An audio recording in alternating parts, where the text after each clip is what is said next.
नमस्कार दोस्तों, कैसे हैं आप लोग। कार्तिक महीने की शुक्ल पक्ष की छठी तिथि को मनाया जाने वाला पर्व छठ भगवान सूर्य को समर्पित है। सालों साल से मनाया जाने वाला ये महापर्व 4 दिनों तक चलता है और इसे काफी कठिन पर्वों में से एक माना जाता है। छठ पर्व कैसे शुरू हुआ, इसे लेकर अलग अलग मान्यताएं हैं। पुराण में छठ पूजा के पीछे की कहानी राजा प्रियमवत को लेकर है। कहते हैं राजा प्रियमवत के पास कोई संतान नहीं थी। पुत्र इच्छा के कारण देवी षष्ठी का व्रत किया तो उन्हें पुत्र की प्राप्ति हुई। इसके बाद से लोग छठ मनाते हैं। वहीं मान्यता ये भी है कि छठ महाभारत के काल से ही शुरू हुई थी। इसकी शुरुआत सूर्य पुत्र कर्ण ने सूर्य की पूजा करके की थी। कहा जाता है कि भगवान सूर्य की कृपा से ही वे महान योद्धा बने। छठ पर्व को छठ योग भी माना जाता है। छठ को लेकर कहा जाता है कि इसका उल्लेख रामायण में भी है।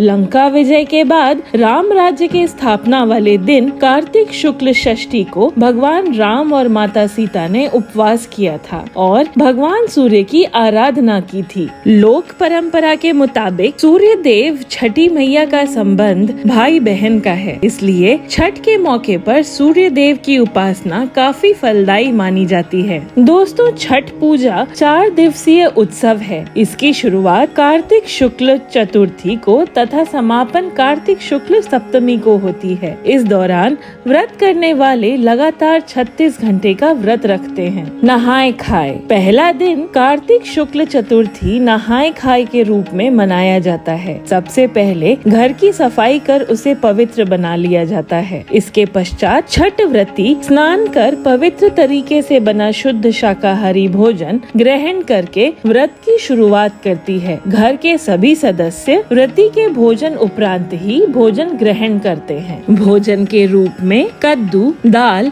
और चावल ग्रहण किया जाता है। ये दाल चने की होती है। खरना दूसरे दिन कार्तिक शुक्ल पंचमी को व्रतधारी दिन भर का उपवास रखने के बाद शाम को भोजन करते हैं। इसे खरना कहा जाता है। खरना का प्रसाद लेने के लिए आसपास के सभी लोगों को आमंत्रित किया जाता है। प्रसाद के रूप में गन्ने के रस में बने चावल की खीर के साथ दूध, चावल का पिट्ठा और घी चुपड़ी रोटी बनाई जाती है। इसमें नमक या चीनी का उपयोग नहीं किया जाता। इस दौरान पूरे घर की स्वच्छता पर विशेष ध्यान दिया जाता है। संध्या अर्घ्य तीसरे दिन कार्तिक शुक्ल षष्ठी को दिन में छठ प्रसाद बनाया जाता है। जिस तरह से सैकड़ों साल पहले ये महापर्व मनाया जाता था, वही तरीका आज भी है। इस पर्व के लिए जो प्रसाद होता है वो घर में तैयार किया जाता है। ठेकुआ और कसार के अलावा और जो भी पकवान बनाए जाते हैं वे खुद व्रत करने वाले या उसके परिजन सफाई का ख्याल रखते हुए घर में ही तैयार करते हैं। ठेकुआ गुड़ और आटे से तैयार होता है, वहीं कसार चावल के आटे और गुड़ से तैयार होता है। इसके अलावा पूजा फलों और सब्जियों का खास महत्व है। छठ के लिए इस्तेमाल होने वाले बर्तन या तो बांस के